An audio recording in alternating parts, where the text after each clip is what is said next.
Aujourd'hui, on est dans un pays, surtout en France, où le coût du travail est très élevé. Si on n'a pas une bonne gestion de la masse salariale, on s'en sort pas. C'est quoi les ratios importants en restauration pour faire fonctionner un restaurant? Les 3 très gros ratios dans la restauration, c'est F&B cost, masse salariale, loyer. À la top line, le chiffre d'affaires, qui est très important. Parce que tu peux être le meilleur gestionnaire du monde, si en haut ta top line elle est pas bonne, on pourra dire bravo, t'as pas fait de chiffre mais t'as pas beaucoup perdu, mais t'auras du mal à gagner.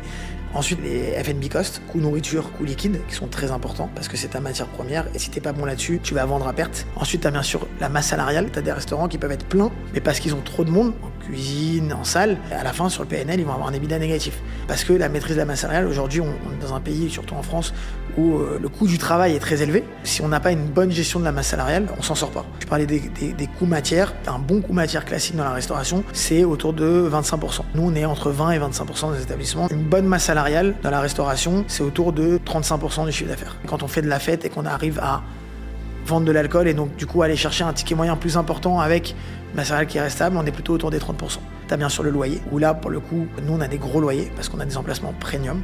Et votre marge? À partir de 15%, on considère que la performance est bonne. Un restaurant qui marche très bien, ça va être 20%. Un restaurant qui surperforme va faire 25%. D'accord.